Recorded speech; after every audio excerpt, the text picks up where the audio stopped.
Hello, everybody, and welcome to the Ultimate Strategy Podcast, your go-to podcast for everything strategy. Now, each week, we're going to be sharing a new episode covering a super wide range of topics designed to really help your business grow, not only smarter, but also make strategy super approachable and actionable. I'm Devina Patel, Strategy Execution Director at Cascade. And I'm Laura Blackmore, Head of Strategy Execution. Hello and welcome. We are very excited to have you with us today. Stay tuned for weekly episodes, of course. But before we dive in, let me thank today's sponsor, Cascade. Cascade is the #1 strategy execution platform that helps turn your visions into reality by working as the strategic brain of your organization.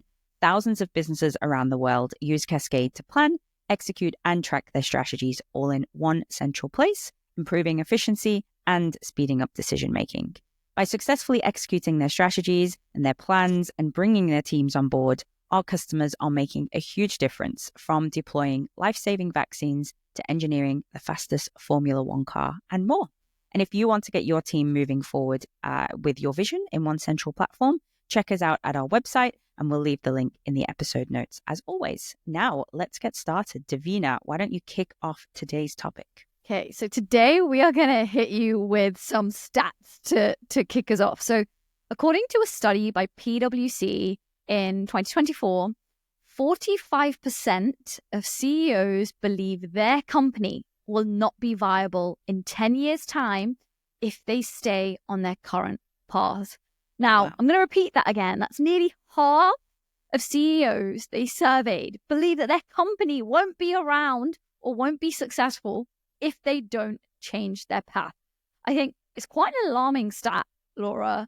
And I also think it shows you what a difficult position leaders are really in. The current environment is posing a bunch of changes, right? In the market, politics, the economy, and these existential crises are really, really making these leaders' jobs a lot more difficult. How are they keeping their businesses alive? So to get something different, leaders need to do something different, right? The definition of insanity is doing the same thing again and again and expecting the same results. Yeah, and I think, I know we're going to be talking about that sort of transformative leadership today. And I think we don't really see it as meeting your targets or managing a team. It's actually about creating that vision for the future. I actually read a quote just yesterday, I think it was, that said, knowledge isn't power, knowledge is empowerment. And I was like, I really like that, because empowerment is such a strong word and such a strong way of actually driving transformation. And that's exactly what we're talking about today, is how do you empower others to achieve their goals? I know in this episode, we're going to break down the traits of transformative leaders, how to get there, the habits they cultivate, and some practical tips to develop these qualities in yourself. So let's start with the basics. What is a transformative leader, in your opinion?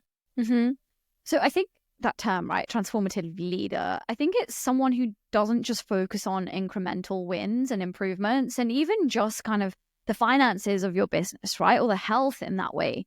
Actually, what they're trying to do is create meaningful and impactful change in whatever space they are leading in, whatever industry, whatever category.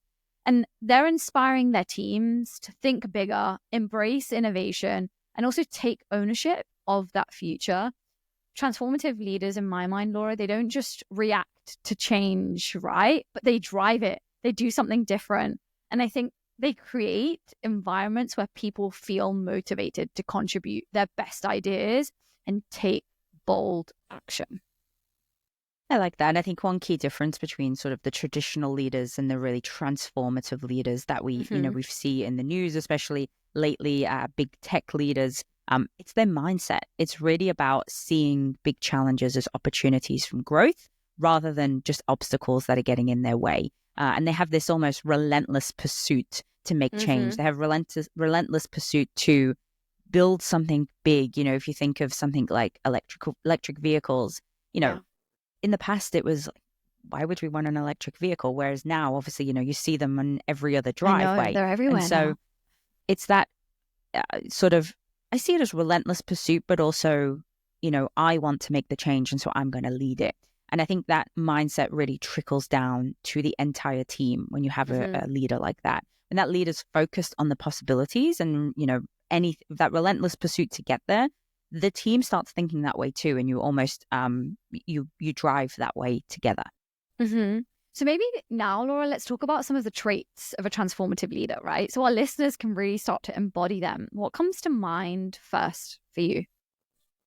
I think it's vision, and it seems really simple, but a vision is like ultimately that North Star that you want everybody to anchor around. And so a transformative leader has that really clear and compelling vision, that story that they can tell everybody, that really encourages and empowers people. They can articulate really clearly where they're headed, why it matters. It inspires people to really rally behind them, like I mentioned.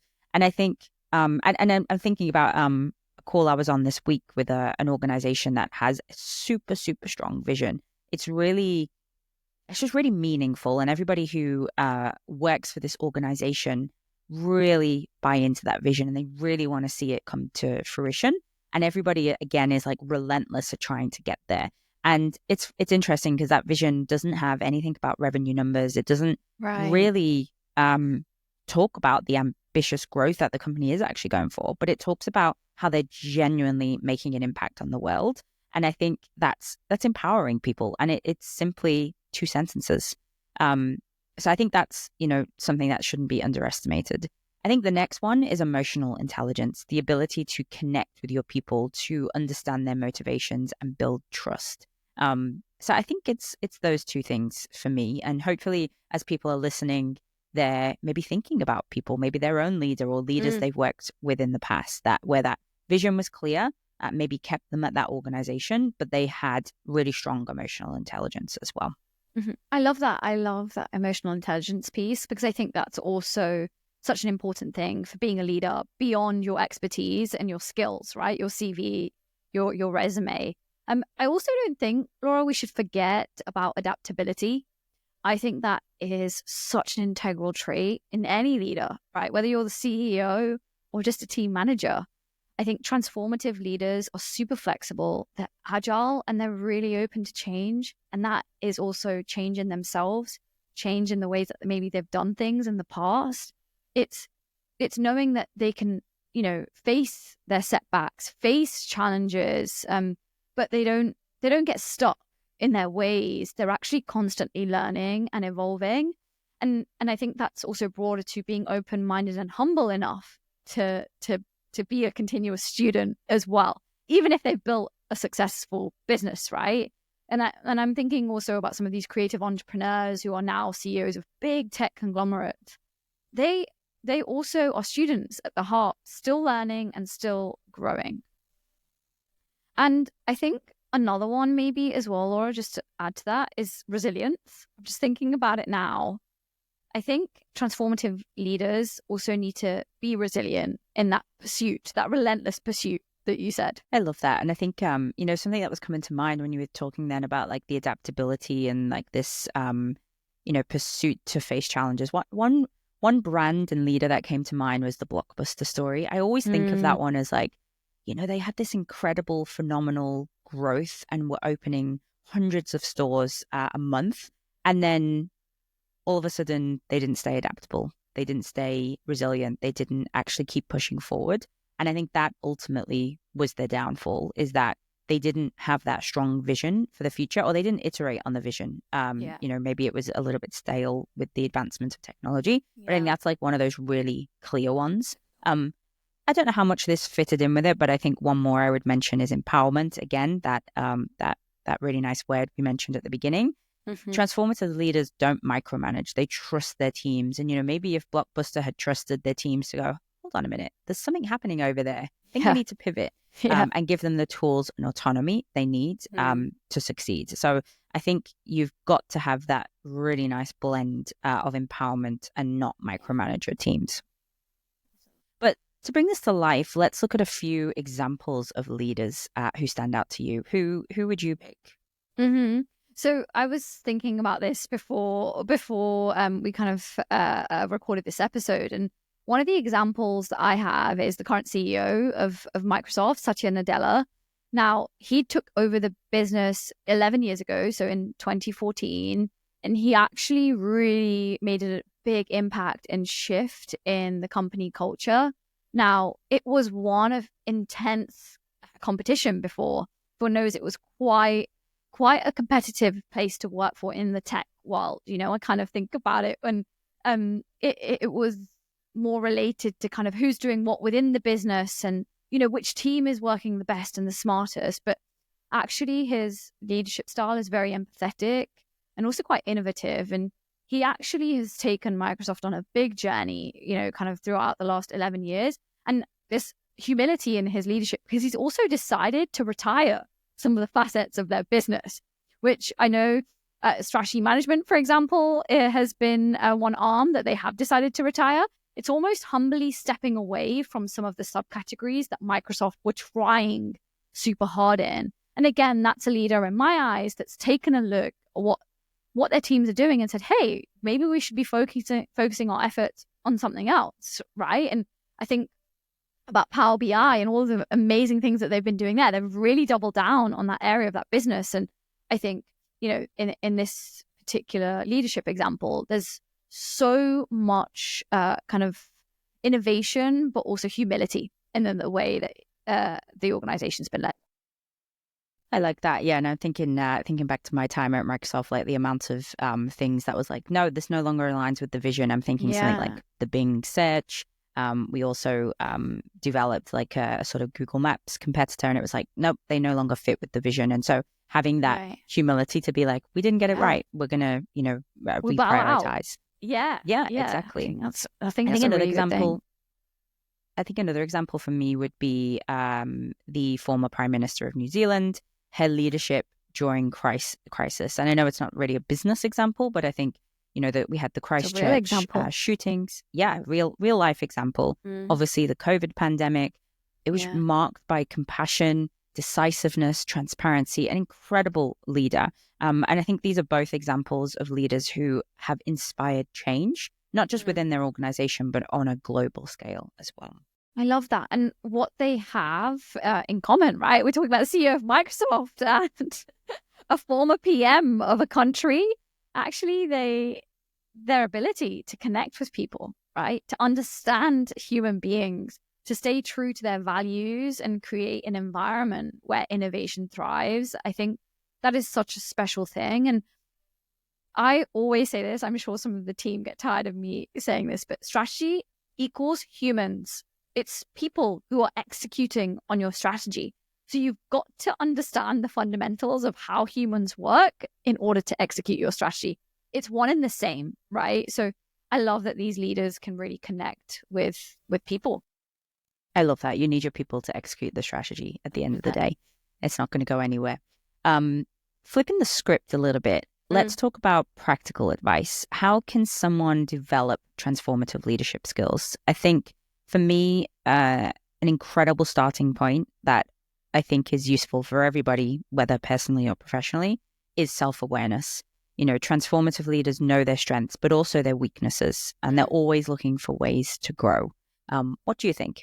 Yeah, I agree. I think one way to build that self-awareness is through feedback, right? From peers, from colleagues, leaders, but also self-reflection. I think you do truly have to look in the mirror and ask, what impact am I having on my team? That can be good or bad, and really trying to understand how you can recenter that or double down if it's something really good.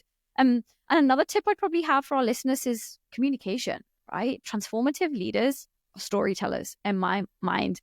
I've watched many videos of Tim Cook, and I think he's fantastic. And it's the way that he tells the story, right? And they know how to share their vision in a way that also excites and inspires other people. I love that. And don't forget about investing in your team. You've got to provide those opportunities for growth, recognize achievements, foster a culture of trust. That's a big one.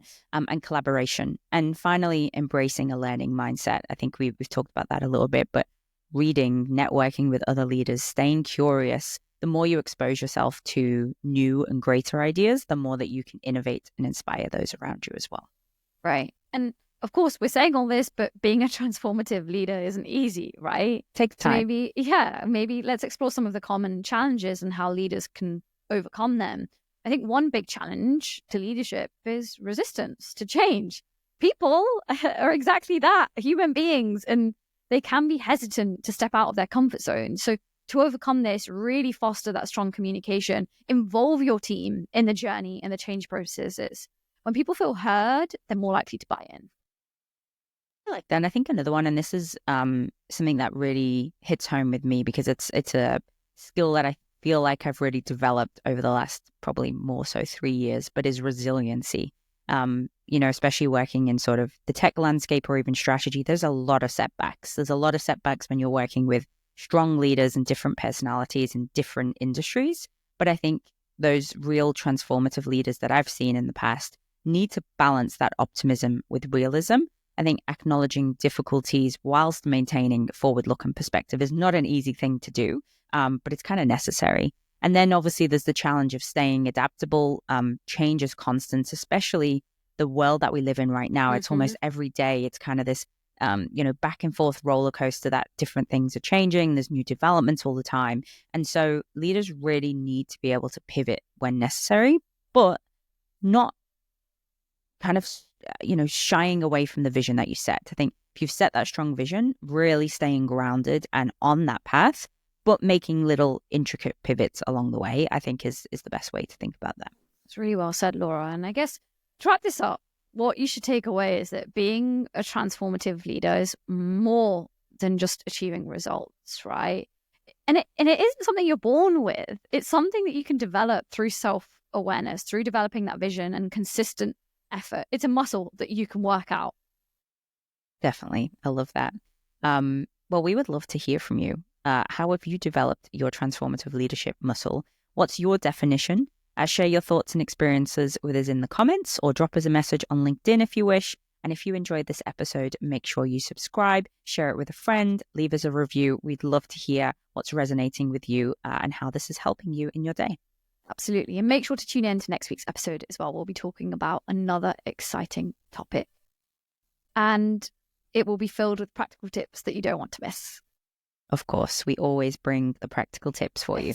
And in the meantime, don't forget to subscribe to the Ultimate Strategy Podcast on your favorite platform so you never miss an episode. We normally drop them weekly on a Thursday, I believe. But also check out the links to our website we mentioned in the description. And as always, a huge thank you to our sponsor, Cascade, for making this podcast possible. And thanks for listening. And remember that great strategies are only as good as the execution, which is human beings. Exactly. Take action, make it happen, and see the results with your human being people. And see you in the next episode for your weekly dose of strategy.